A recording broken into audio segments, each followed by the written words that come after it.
Hi, I'm Jennifer Chen. Growing up, my parents instilled in me the belief that true wealth comes from humility and smart work. While other kids dreamed of being doctors or lawyers, I was captivated by the stock market. By 12, I was devouring investment books and obsessively tracking market trends, much to my parents' bewilderment. Sweetie, maybe you should spend more time with your friends. My mom would suggest, eyeing me over stacks of financial reports. This is fun for me, Mom, I'd reply without looking up. Did you know Warren Buffett bought his first stock at 11? She'd chuckle, shaking her head. Just promise me you won't forget to live while you're planning your empire. That promise grew harder to keep as my hobby turned into a passion and eventually expertise. By 16, I was managing a modest portfolio with my savings and allowance. Winning a full scholarship to study finance at Harvard felt like destiny. At Harvard, I met Michael. He was studying business administration, charming, ambitious, and aiming to climb the corporate ladder. We met during finals week, both reaching for the same economics textbook. Ladies first, he said with a warm smile. I laughed. Thanks, I'm Jennifer. Michael. Maybe we could study together. What began as a shared study session blossomed into daily coffee dates, then a relationship. Unlike others I'd met, Michael admired my ambition. You're going to dominate the business world, he'd say, watching me dissect market trends. Any company would be lucky to have you. What he didn't know was that I wasn't planning to work for anyone else. My scholarship covered everything, so I funneled my earnings into investments. By graduation, my portfolio had grown exponentially. But I kept it quiet. I wanted success on my terms, not as the girl with the trust fund. Michael landed a prestigious job at Sterling Industries, a major tech firm in Boston, while I chose to work independently. When I declined several high-profile offers, Michael was skeptical. Are you sure? He asked. These are dream opportunities. I have my own plans, I replied with a smile. Trust me. A year later, we got married in a modest ceremony. Michael's mother, Patricia, was less than thrilled with my career choice. Investment consulting, she'd sneer. Is that even a real job? I smiled, recalling my parents' advice about staying humble. By then, my portfolio was worth over $50 million, strategically diversified and quietly making me one of Sterling's largest individual shareholders. Though no one, not even Michael, knew. Michael thrived at Sterling, rising through the ranks to work under James Wilson, the arrogant VP of operations. Wilson was infamous for his outdated views, especially about women. The problem with modern marriages, he'd say at company events, is women forgetting their place. Michael would laugh awkwardly, avoiding confrontation. It irritated me, but I let it slide until the annual executive party. Sterling was unveiling restructuring plans, and as a key shareholder, I had a vested interest in attending. Are you sure you want to come? Michael asked. These events can be dull for non-employees. I think it's time I took a closer look at your work, I replied, carefully applying my makeup. I chose a classic black dress, pearl earrings, and my grandmother's vintage watch, a talisman in every major decision I'd made. The hotel ballroom buzzed with chatter as we arrived. Crystal chandeliers glittered overhead, and the scent of champagne lingered in the air. Michael led me to James Wilson, who was holding court near the bar. Jennifer. Michael. James called, raising his glass. We were just discussing Sterling's exciting new direction. Cutting R&D for short-term profits, I asked, feigning innocence. Doesn't innovation drive sustainable growth? James's smile faltered. Ah, the little wife has opinions on business, does she? Laughter rippled through the group. Michael shifted uncomfortably. She likes to read the financial news, he said quickly. Honey, maybe we should grab some drinks. But James wasn't done. Sterling's biggest problem, he announced loudly, is too many voices from people who don't understand real business, like housewives who think reading the Wall Street Journal makes them experts. The crowd chuckled, but I noticed the CEO, Thomas Richards, watching with interest. My husband, once so proud of my intelligence, stared at his shoes. Before I could speak, a familiar voice interrupted. Actually, James, you might want to rethink that.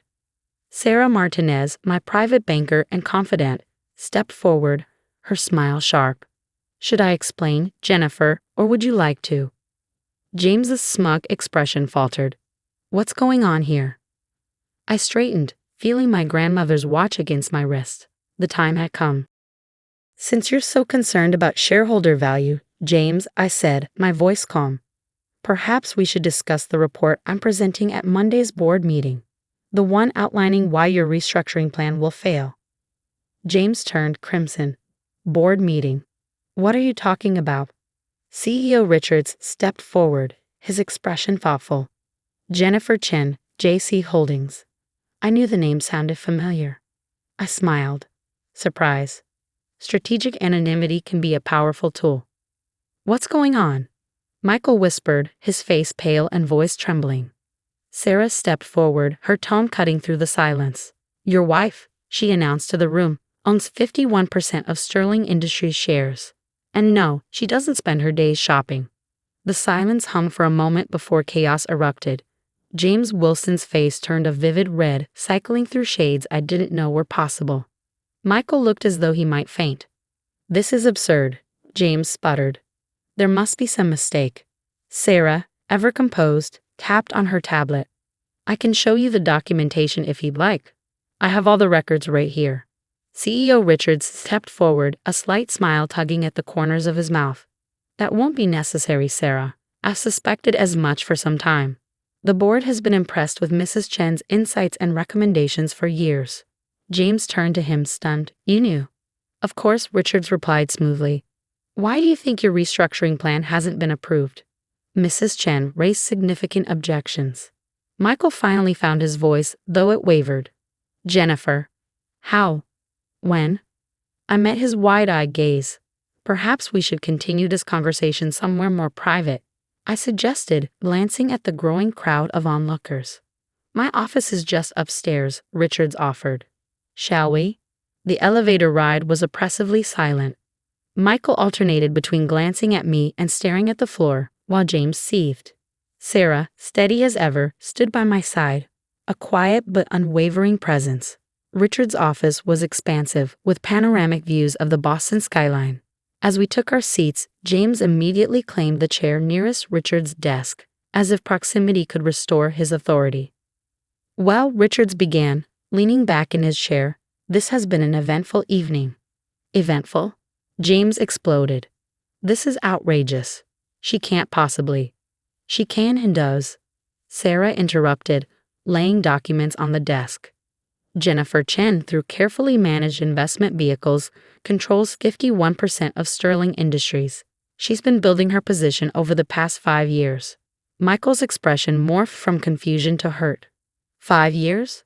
But we've been married for 3. I started investing in Sterling before we met. I explained evenly. The company had potential but needed modernization. I saw an opportunity. Modernization?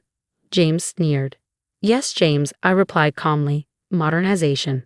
Like fostering innovation instead of getting R&D. Like respecting your employees instead of perpetuating a toxic workplace. Richards leaned forward. Mrs. Chen's recommendations have been instrumental in shaping our strategy. Her analysis has consistently outperformed expectations. Michael's voice was barely audible. Why didn't you tell me? I held his gaze. Would it have made a difference? Would you have defended me against James's comments if you'd known I was Sterling's majority shareholder? He flinched, the answer clear without being spoken. This is preposterous, James barked, rising from his chair. I've dedicated 15 years to Sterling. You can't just turn it into a toxic environment where innovation and talent are stifled. I interrupted. James, your restructuring plan would destroy this company. The board won't be supporting it, Richards cut in. In fact, we need to discuss your future with Sterling. My future? James looked stricken. Yes, I said, standing to meet his glare. Your leadership is outdated, your strategies are short-sighted, and your conduct unacceptable. Sterling deserves better. You can't fire me, James shouted. You're just a majority shareholder, Sarah interjected coolly. And yes, she can. Michael remained frozen, his expression unreadable. You told me you were consulting, he murmured. You said it was small scale. I never lied, I said softly. I just didn't tell you everything. Would you have respected my decisions if I had? James erupted again, pointing at Michael. She's tearing us apart. Women like her. That's enough, Richard snapped, his tone sharp. James, you'll receive the details of your separation package tomorrow. Please leave. James stormed out, slamming the door behind him. Sarah excused herself, leaving me alone with Michael and Richards. Mrs. Chen, Richards began, will you be taking a more active role in the company? Yes, I replied firmly, starting with a comprehensive review of our culture and leadership. Michael finally spoke, his voice cracking. And what about us? I turned to him, my voice steady. That depends. Are you ready to see me as an equal, or am I still just the little wife you asked to stay quiet at company events? I need time, he stammered, standing abruptly. This is all too much. He left, and I watched his retreating figure. Richards cleared his throat. Family and business rarely mix well. True, I said, exhaling deeply, but principles shouldn't be compromised. The days that followed were a whirlwind. James's firing made headlines, Sterling Industries, a shakeup at the top. The stock price dipped briefly before recovering as my vision for the company became public. Michael stayed with his parents, processing everything. His mother left a string of hostile voicemails, which I deleted without hesitation. My focus remained on transforming Sterling, revitalizing R&D, implementing work-life balance policies, and fostering innovation. A week later, Michael returned. He looked worn, his usual polish replaced by exhaustion. Can we talk? He asked hesitantly. I gestured to the chair across from my desk. He sat, then immediately stood again, pacing nervously. I've been thinking about everything, he began. About us, about work. And? I prompted. I was wrong, he admitted, his voice low. I let James and others disrespect you. I should have stood up for you. I was so focused on my career that I forgot what really matters. I watched him for a moment before replying. Change doesn't come through words, Michael. It comes through actions. Are you ready to show me that you see me as your equal? He nodded, determination flickering in his eyes. Yes, I am. I waited silently, giving him space to continue. But you weren't completely honest either, Michael added after a moment. You kept such a huge part of your life hidden from me. How are we supposed to have a real marriage with secrets like that? You're right, I admitted, keeping my voice calm. I should have trusted you with the truth. But Michael, ask yourself, why didn't I feel I could? He sank into the chair, his hands running through his hair. Because I showed you I couldn't be trusted. Every time I laughed at James's jokes, every time I told you to stay quiet. I proved I cared more about office politics than supporting my wife. The next few weeks tested everything, my marriage, my resolve, and my ability to steer Sterling Industries through massive change. James Wilson hadn't gone quietly. He hired a lawyer and threatened to sue for wrongful termination, and his allies within the company whispered behind my back. She's tearing down our traditions, they muttered in the break room. This is what happens when you let emotions run a business, others sneered. But facts don't lie. Within a month, employee satisfaction soared by 40%, and R&D, finally free from James's stifling grip, filed 12 patent applications. The stock price climbed steadily, proving that my changes were more than just radical. They were necessary. At home, Michael hovered in a strange limbo, sleeping in the guest room and walking on eggshells around me. His mother, Patricia, however, had no such hesitation. She stormed into our house one afternoon, her designer heels clicking like gunfire. We need to talk, she announced, barely pausing before stepping into the living room. By all means, I said dryly, closing the door behind her. This power trip of yours has gone far enough, she declared, folding her arms. You've made your point. Now step back and let the men handle business. I raised an eyebrow. The men? You've humiliated Michael enough already, she snapped. His colleagues don't know how to treat him anymore. Do you have any idea what this is doing to his career? Humiliating? I repeated. Like being laughed at during business functions? Like being dismissed as just a housewife? That's different. She waved a manicured hand dismissively. That's just how business works. Men need to. Need to what, Patricia? Undermine women to prop up their egos. Pretend competence doesn't exist if it comes from the wrong gender. You tricked him, she burst out. My son married you thinking you were a normal wife, and no. Now what? Michael's voice cut through the tension, startling us both. Michael. Patricia turned to him, her expression softening with relief. Thank goodness you're here. We need to talk sense into her before she destroys everything. But Michael wasn't looking at her. His eyes were locked on me, filled with something I hadn't seen in weeks, understanding. Mom, he said evenly, you need to leave. What? But? Now, he said firmly. After she left, silence settled between us. Michael sank onto the couch, exhaustion etched into his face. I heard everything, he said quietly, and I finally realized I've been just like her, treating you like you needed to be managed, not supported. And I'm sorry. I sat down beside him, keeping a cautious distance. I didn't want to outshine you, Michael. I just wanted your respect as your wife, as a partner, as a person. You have it, he said softly. I know I don't deserve your trust right now, but I want to earn it. Not because of your money or your power, but because I love you. And I want to be the partner you deserve. My phone buzzed, breaking the moment. It was Sarah. Jennifer, she said when I answered, James has withdrawn his lawsuit. Word about Sterling's latest quarterly projections has spread. And they're impressive. Send me the details, I said with a smile. And Sarah, thank you for everything.